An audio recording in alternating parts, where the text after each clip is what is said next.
Selamat datang di channel Maniak MU, channel yang akan membahas seputar Manchester United. Jika kalian fans Manchester United, jangan lupa klik tombol subscribe dan nyalakan loncengnya, agar kalian jadi fans pertama yang tahu berita terbaru seputar Manchester United. Glory glory Manchester United dan selamat menyaksikan.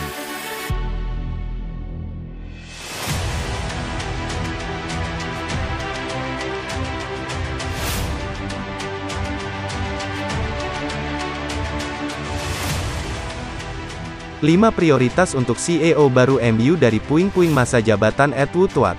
Richard Arnold mengambil alih peran Ed Woodward sebagai kepala eksekutif MU hari ini. Sudah lama tertunda, dengan Woodward yang bertanggung jawab dari tahun 2013, masa jabatan Woodward telah gagal total, dengan 4 manajer permanen tanpa gelar liga. United telah tenggelam dari perebutan juara Premier League, bahkan bukan menjadi tim penantang gelar. Richard Arnold memiliki pekerjaan besar yang harus dilakukan, dan harus membuktikan bahwa dia bukan hanya antek Woodward. Ada masalah besar yang harus ditangani Arnold saat ia mulai mengambil bagian dari 8,5 tahun Woodward bertugas. Yang pertama, tunjuk manajer baru. Tugas terbesar Manchester United adalah menunjuk manajer baru. United hanya memiliki manajer sementara saat ini. Arnold akan mengambil proses yang seharusnya sudah berjalan dengan baik, dan berbicara dengan target potensial. United harus mendapatkan manajer dengan benar. Manajer telah dipekerjakan dan dipecat di bawah Woodward setelah gagal menemukan atau mempertahankan kesuksesan. Klub perlu menemukan orang yang tepat, menemukan Sir Alex Ferguson berikutnya yang mungkin merupakan tugas yang hampir mustahil, tetapi Arnold ingin menemukan manajer yang dapat bertahan lama, dan tidak akan dipecat dalam beberapa tahun. Ini adalah awal yang baru dan United harus menggunakannya. Yang kedua, berikan kekuatan nyata kepada Rangnick sebagai konsultan.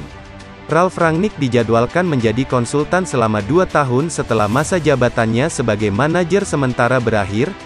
Dia perlu diberi kekuatan nyata dalam peran ini. Setelah Rangnick dilaporkan memberi izin kepada Jesse Lingard untuk pergi, namun klub menolaknya.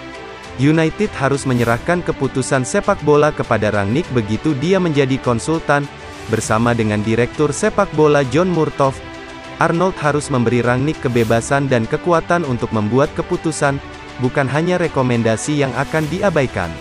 Yang ketiga, menangani masalah upah dan membuat keputusan untuk Pogba. United memiliki 17 pemain saat ini yang sedang dipinjamkan, dan ada banyak yang masih ingin pergi dan ditolak kesempatannya. Penting untuk mengurangi tagihan upah, berhenti memberikan upah yang terlalu tinggi dan perpanjangan kontrak kepada pemain yang tidak pantas mendapatkannya. Yang juga menjadi pertimbangan dalam hal ini adalah keputusan United atas Paul Pogba. The Mail melaporkan Pogba belum menerima tawaran kontrak. Arnold, John Murtough dan Rangnick harus memutuskan apakah akan tetap pada rencana ini, melihat bagaimana hal itu berdampak pada struktur upah United lainnya jika tawaran kontrak selangit untuk mempertahankan pemain Prancis itu. Yang keempat, rencana keluarnya Ronaldo. Manchester United memilih untuk tidak mendukung Ralf Rangnick di bursa transfer Januari ini dan harus menghadapi konsekuensinya. Salah satunya adalah resiko yang sangat nyata bagi klub untuk gagal masuk 4 besar. Jika itu terjadi, kemungkinan besar Cristiano Ronaldo ingin hengkang dari klub. Siapa yang bisa menyalahkannya? Dia tidak ingin bermain di Liga Eropa. United harus merencanakan kemungkinan ini, dan tidak terjebak di musim panas untuk mencoba mencari pengganti atau mengubahnya menjadi kisah yang mengganggu. Ini adalah masalah yang akan sangat berarti bagi Arnold yang fokus secara komersial. Siapa yang tahu manfaat yang dibawa Ronaldo ke United di luar lapangan dan di Megastore. Bahkan jika Ronaldo bertahan 1 atau 2 musim lagi, United membutuhkan rencana ketika dia pergi. Yang kelima, ambil sikap tegas terhadap kejatuhan kasus Greenwood. Ada kasus hukum yang sedang berlangsung untuk Mason Greenwood. Tapi itu harus disikapi. United tidak bisa begitu saja mengabaikannya. Bagi MU, tidak ada jalan keluar dari situasi tersebut. Dunia sedang menyaksikan bagaimana klub sepak bola terbesar di dunia bereaksi terhadap kisah buruk seperti ini.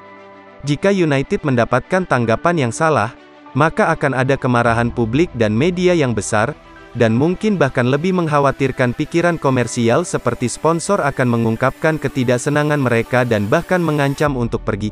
Ini adalah kisah yang tidak disukai untuk kepala eksekutif baru, dan juga tidak ada hubungannya dengan Woodward, tapi Arnold harus memimpin, dan menghadapinya dengan cara yang tepat.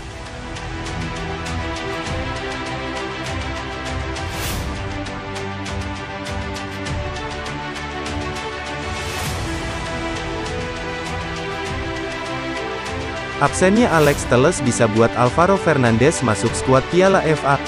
Pemain muda Manchester United, Alvaro Fernandes bisa dimasukkan dalam skuad Ralf Rangnick untuk menghadapi Middlesbrough.